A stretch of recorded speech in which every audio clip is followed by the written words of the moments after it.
De retour à la savonnerie du Duché, près d'Uzès et Saint-Chapt à Cologne, pour poursuivre la réalisation de savon bio à la vanille. Après la saponification réalisée en laboratoire, le bondillon est ramolli à l'aide d'une extrudeuse. Les spaghettis de savon parfumés à l'extrait de vanille sont ensuite repassés plusieurs fois dans la machine pour être mélangés uniformément. Alors nous allons ouvrir la machine à nouveau pour pouvoir remettre tous les ingrédients spaghettis à l'intérieur de façon à la re-remplir, puisque nous en sommes au deuxième passage.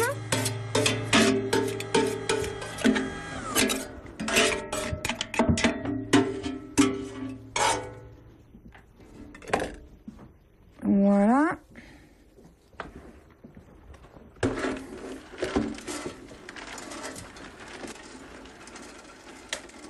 Du coup, ce sera le dernier passage là ? Non, parce que quand je dis 3 passages, c'est 3 passages complets. Comme dans la machine, il reste toujours 1,5 kg ici, donc en fait ça fait 6. Il faut multiplier par 2. Tant que la couleur, de toute façon, n'est pas homogène, il nous faut faire les passages. Même s'il fallait en faire un de plus, on n'hésitera pas à le faire pour que ce soit parfait. Attention à vous. 3e passage maintenant. On va finir par arriver à avoir quelque chose de plus homogène dans la couleur.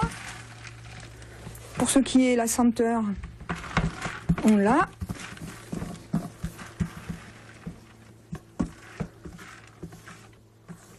Et puis après, tout ce qui est les formes, eh bien, nous avons différentes filières que nous mettons devant. Et après, on coupe en fonction du poids. Donc au niveau des fraudes, on est contrôlé aussi pour le poids. Donc à savoir que le savon est un produit qui est sujet, on remet en route, qui est sujet à dessiccation. Donc par exemple quand on met 30%, 25% de lait d'ânesse, de lait de jument ou autre, le savon quand il va sécher, il va perdre du poids. Alors il y a une tolérance pour tout ce qui est les savons parfumés de 2%, c'est-à-dire qu'un savon qui fait 100 grammes au début peut faire 98. Et après, quand c'est des savons sur lesquels il y a beaucoup plus de liquide, eau, à ce moment-là, on va perdre beaucoup plus, on peut perdre 10% sur un savon, mais il suffit que ce soit écrit et on n'est pas pénalisé.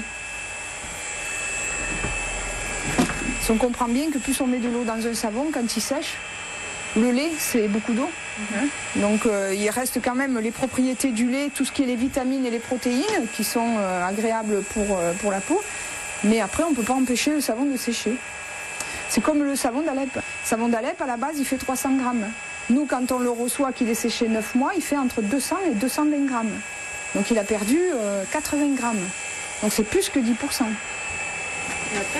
Alors du coup, pour la conservation elle-même du savon, alors, combien de temps on peut les garder comme tous les produits cosmétiques, on a une péremption à 3 ans. Après, ça dépend de ce qu'on a rajouté dans les huiles végétales. Toutes nos huiles végétales sont enrichies en vitamine E. Donc la conservation peut être au-delà. On peut très bien, un savon comme ceci, vous en achetez 20, 30, vous pouvez les garder 3 ans, 5 ans, il ne va pas se... Il ne perd pas de propriétés Ah non, il n'en perdra pas, il va se sécher beaucoup plus. Donc après, quand vous l'utilisez, ça va être beaucoup plus dur sur le savon, un peu comme le savon d'Alep qui est très très sec, mais vous ne perdez rien du tout. Donc là, au niveau de la couleur, vous voyez maintenant que ça commence à être un peu plus uniforme. Et ça va encore foncer après une fois qu'il est... Alors, la vanille peut foncer après avec la lumière. C'est vrai que si on le met directement au rayon du soleil, eh bien, elle va devenir marron foncé. Et si c'est un peu à l'ombre, ça reste un peu plus beige. Je mélange un petit peu pour que ce soit plus facile à passer dans la machine après, puis surtout pour récupérer l'extrait de vanille qui était encore un peu au fond de la bassine. Et plus c'est coupé petit, plus vite ça se mélange après.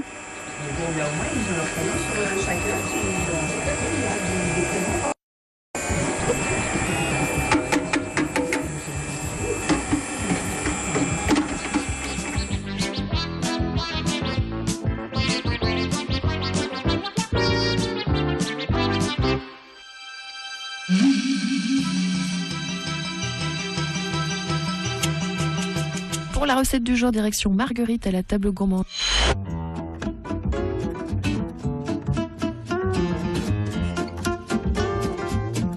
Pour la recette du jour, je suis en compagnie de Jérôme Gontier. Bonjour. Bonjour Marlène. Qu'est-ce que vous allez nous préparer aujourd'hui? Alors aujourd'hui, je vais faire une recette que j'ai actuellement sur ma carte. Donc c'est un rable de lapin farci avec une tapenade d'olive noire, avec un petit peu d'huile d'olive, une douceur de moutarde à l'ancienne, donc avec un petit peu de miel et des petites pommes de terre fondantes. D'accord. Bon, on va commencer alors. Eh bien attaquons. Donc on va commencer par enlever les petits rognons sur les rables. On va le désosser entièrement pour lever un rable. Donc il y a un os principal qui est au milieu et le but c'est de réussir à enlever le minimum de chair sur l'os. Donc on a écarté un petit peu la chair qu'il y avait là autour et ensuite on va racler l'os tout simplement tout le long. On le sent bien à ras pour avoir un minimum de perte. Hop. On va le retourner et on va faire pareil de l'autre côté. Donc maintenant on a réussi à le séparer des deux côtés et on va le racler tout le long jusqu'à le séparer. Le robot qui va nous permettre de réaliser notre tapenade d'olives. On va y déposer toutes les olives. On va y mettre des petits filets d'anchois, 200 grammes à peu près. On va y rajouter de l'ail. Donc l'ail, on va lever les gousses. On va mettre deux bonnes gousses d'ail à l'intérieur. Donc ouverte en deux. Donc on y rajoute les gousses d'ail. On va mettre un filet d'huile d'olive. AOP de Nîmes. AOP de Nîmes. Ah oui, il faut préciser. Un peu de sel, un peu de poivre. Et maintenant, on va mixer tout ça.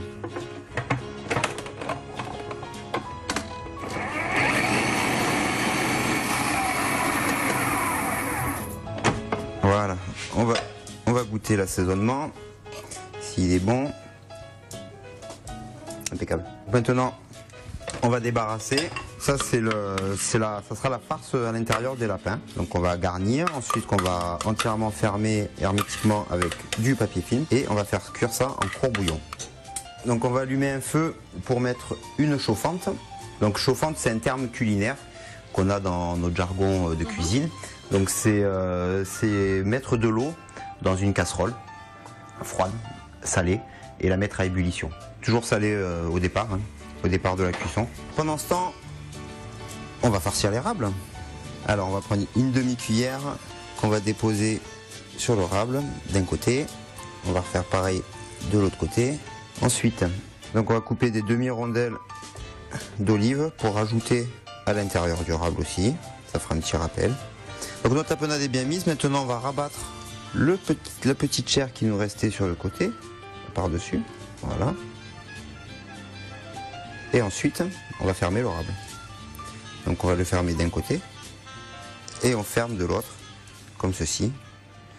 Et vous avez un rable qui est revenu comme il était au départ. Maintenant, on va le rouler dans du papier film, pour éviter qu'à la cuisson, il s'ouvre. Donc là, on va bien le fermer.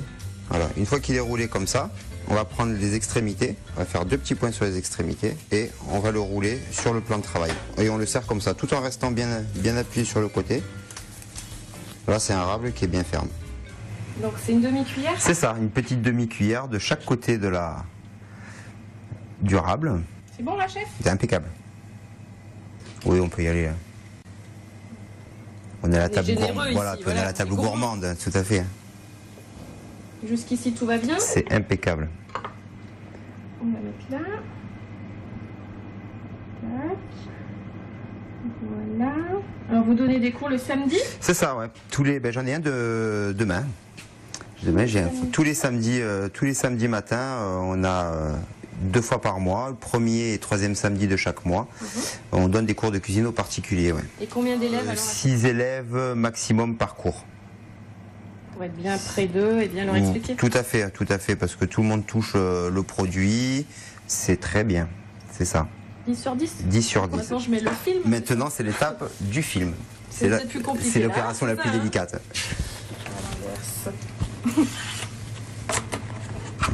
Donc, je mets tout au début. Ouais. Ici. Voilà. Et après. Voilà, c'est de bien serrer. Voilà, c'est ça. On fait combien de tours d'ailleurs? Jusqu'au bout, ouais, jusqu'au bout, ouais. Voilà. Maintenant, pincer les extrémités et rouler. Comme un rouleau compresseur, pareil. Voilà. Plus. Nickel. Voilà. Impeccable. Merci, C'est ça. chef. Donc une fois que les ballotins sont bien fermés, on va les plonger dans l'eau bouillante, donc qui vient de bouillir. On va les laisser une petite dizaine de minutes. Vous montez votre eau à ébullition. Une fois qu'elle est à ébullition, vous plongez les râpes de lapin et vous enlevez la casserole du feu. Et une fois que la casserole elle est enlevée du feu, l'eau elle va refroidir. Et une fois que l'eau est froide, les râpes sont cuits. D'accord. Ça évite qu'elles sèchent. Et ça, c'est l'avantage de faire des cuissons comme ça pour le lapin, la volaille. Ça permet d'avoir une viande absolument pas sèche et moelleuse. Donc on va préparer la sauce de moutarde à l'ancienne, mais tout en douceur. On va attraper la moutarde à l'ancienne. On va mettre 2 belles... Allez, on va tout mettre. On va faire une grande sauce. Donc on va laisser revenir ça. On va rajouter une bonne cuillère à soupe de miel. Ça va ajouter un petit goût supplémentaire. Donc voilà pourquoi on appelle ça une douceur à la moutarde à l'ancienne, parce que le miel va amener un petit côté sucré, enlever le côté fort de la moutarde à l'ancienne. Donc là on va la laisser un petit peu revenir. Et une fois qu'elle est bien revenue, on va mouiller avec le fond. Voilà, donc là la sauce elle est prête. On va rajouter le fond à l'intérieur jusqu'à hauteur et on va laisser cuire ça gentiment pendant 10 petites minutes jusqu'à ce que la sauce devienne sirupeuse. Donc en attendant, on va faire les pommes de terre fondantes.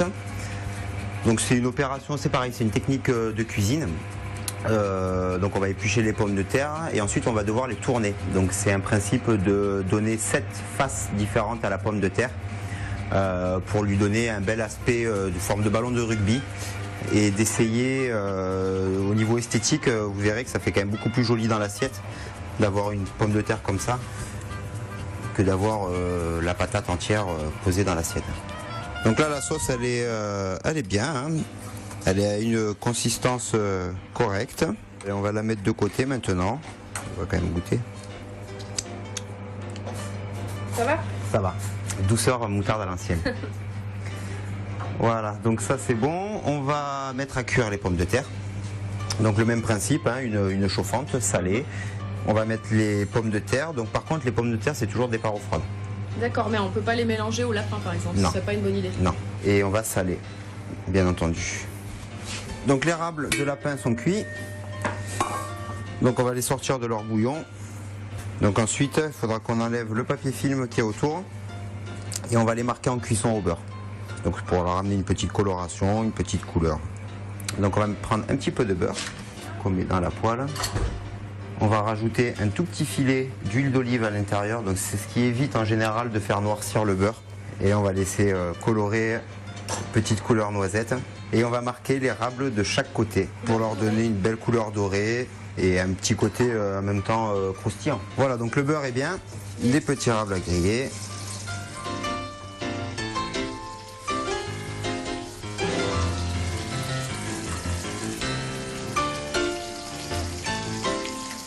Voilà, donc les rables sont bien revenus.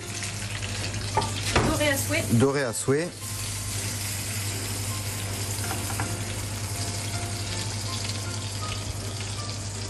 Donc maintenant, il ne manquera plus qu'à les tailler. Et la dernière étape qui nous reste à faire, donc on va faire revenir les pommes de terre. Donc on va garder la même poêle. Hein. Donc on peut faire revenir les pommes de terre dedans, hein, c'est que meilleur, ça donnera que du goût. Donc on peut bien remarquer que les pommes de terre ont bien gardé la belle forme, elles ne sont pas parties en purée. On va mettre un petit peu de sel, un petit peu de poivre. Donc les pommes de terre sont bien cuites, bien dorées du moins. On va les retourner et on va passer à l'étape du dressage. On va tailler le rable, on va le tailler en 4. Donc on va attraper nos rables, nous allons dresser ça dans l'assiette. On va dresser nos pommes de terre. Belles pommes de terre tournées. Une pointe de persil pour la déco.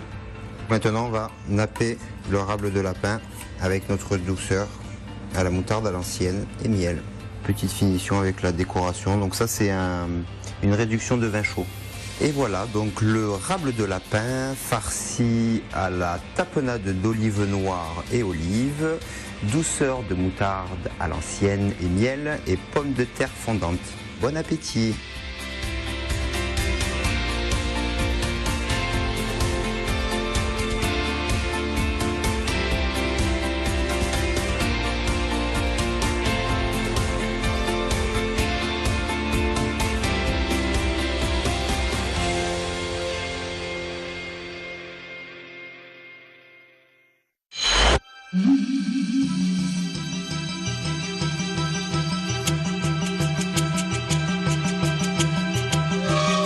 Suite et fin de la fabrication du savon bio, un processus de fabrication artisanale. Il faut environ 2 heures de travail pour un savon aux extraits de vanille ou de fruits, 8 heures pour un savon au lait d'ânesse. Un travail de longue haleine qui se termine par le découpage. On sort la tête de filière spaghetti qui nous a permis de faire tous les mélanges.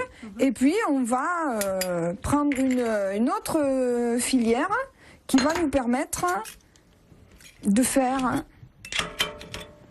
un modèle, voilà, de nous donner un des modèles sur lequel après, eh ben, vous allez... Et on peut faire toutes sortes de formes. Toutes sortes de formes. Porte-pièces. Oui, on en a une quarantaine de formes différentes. Donc c'est vrai que ça nous permet aussi, suivant les formes, on a fait des mariages avec les initiales sur des cœurs et la date du mariage. On a fait des anniversaires de mariage de 60 ans avec des plaques justement comme celle-ci où on met le prénom de la personne, la date de la fête et la personne le met avec des prénoms différents où c'est présenté sur la table et chacun sait sa place et repart avec le petit cadeau souvenir. On a fait des communions, des baptêmes aussi. Et après, suivant, ça peut être des savons au lait d'ânesse ou des savons à l'olive parce qu'on est dans la région de l'olive. Donc on a une appellation olive Pont du Gard ici, la Colorgue, hein, qui est sur Uzès. Et donc ça permet de mettre le Pont du Gard en relief. Et voilà, donc on re-remplit la machine parce que sinon ça fonctionne pas si c'est vide. Faut attendre, elle se règle automatiquement en pression. Donc faut attendre un petit peu, hein, que ce soit bien plat, parfait, sans défaut. Sans défaut. Alors là les défauts se voient beaucoup plus parce qu'on est avec une lumière très importante, voilà. Mais après bon, il y a toujours un petit peu une trame, hein. Leurs petits-enfants. Et... voilà, tout est en manuel, donc on coupe avec une spatule. Voilà, après on en prend un, on le pèse. Et pour la taille, il doit faire 50 grammes. Bon, à vue d'œil, je suis un peu au-dessus, donc on le reprend. On en coupe un peu. Alors nous allons prendre un tampon. Alors par exemple, le logo de la Fenestrelle, qui est à côté de la cathédrale d'Uzès. Nous mettons une petite pression dessus. 2013. Il faut bien les serrer. Vous commencez bien dans le bord. Le M. Toutes sortes de formes sont réalisables, rond, carré, rectangle, cœur, fagot, au gré de vos envies. Vous pourrez personnaliser à volonté et ajouter pourquoi pas votre prénom ou une date anniversaire. Une fois la décoration terminée, il faudra attendre quelques semaines pour le séchage.